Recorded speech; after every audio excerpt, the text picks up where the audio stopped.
Around the World with MS World, I'm Dr. Daniel Kantor, Chief Medical Correspondent. I'm joined here by Dr. Keith Edwards, who is Director of the MS Center in Latham, New York. We're going to talk about something that's a hot topic for a lot of people. It's the microbiome. First, what is the microbiome?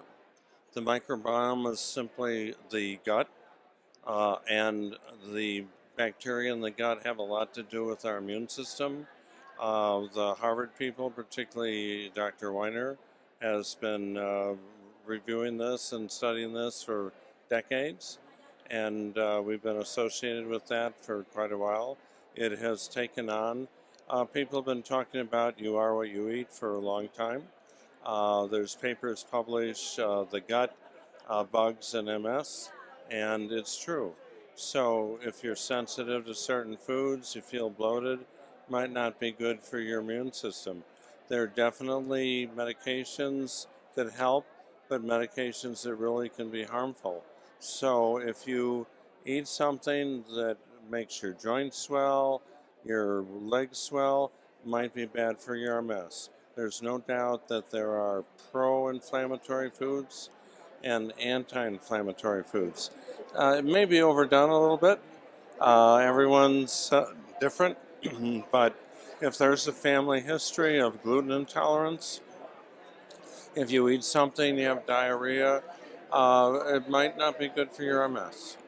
If you have a leaky gut at a certain point, does that mean you have a leaky blood-brain barrier as well? And probably not. That one I don't know, but people may say that.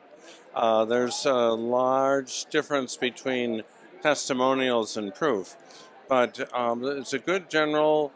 We know vitamin D is important, and it's a good general rule of thumb to be healthy. Exercise, but eating right. So Mediterranean diet has been very well shown to be helpful.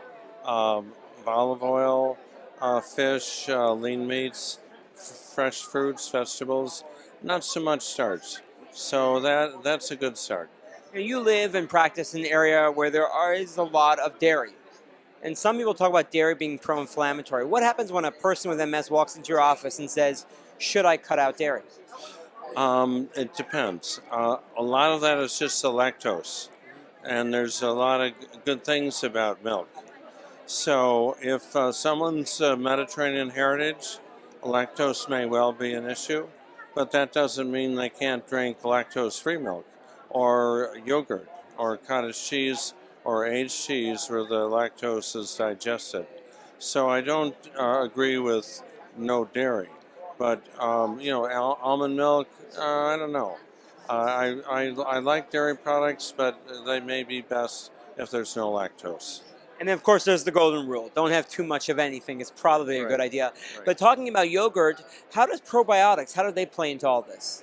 Well, so I like yogurt because they're natural colonies. Probiotics have their place, but that's a lot of bacteria that you're throwing in your gut. So which probiotic and who should have it is yet to be seen. But if I have someone that has a lot of diarrhea, or we use IV steroids for an exacerbation, or antibiotics for infection, I'll recommend probiotics for a week or two. But I also recommend live culture yogurt to help establish the balance. I was talking to someone, I thought you'd find this interesting, in that when you look at laboratory testing for multiple sclerosis, of course, we don't have a good biomarker, so it'd be great if we did. If you look at people who look at RNA, so a portion of what goes on inside our cells, the RNA signature of multiple sclerosis looks very similar to ulcerative colitis. Interestingly, genetically, psoriasis and MS are the most closely linked genetic disorders, but from the RNA point of view, so a portion of that, actually ulcerative colitis and even IBS or inflammatory bowel syndrome actually looks very similar to multiple sclerosis. And you wonder if really the gut and the brain and the immune system are really much more connected than we ever thought. We're not the only field that people are talking about the microbiome.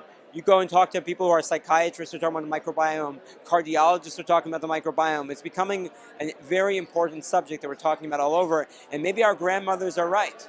Maybe you are what you eat, and maybe we should be careful about our diets. Grandmothers are always right. Yeah, the grandmothers that boiled their milk to get the skooma off. Yeah, and Yeah, there are drugs that work for MS and ulcerative colitis, and drugs that work for MS and psoriasis, but there are also drugs that help ulcerative colitis and make MS worse. So, no, but there's definitely a connection, no doubt. We've known it for a long time. We need to pay more attention to it. Dr. Edwards, I want to thank you so much for joining us. Thank you. And I want to thank all of you for joining us at home.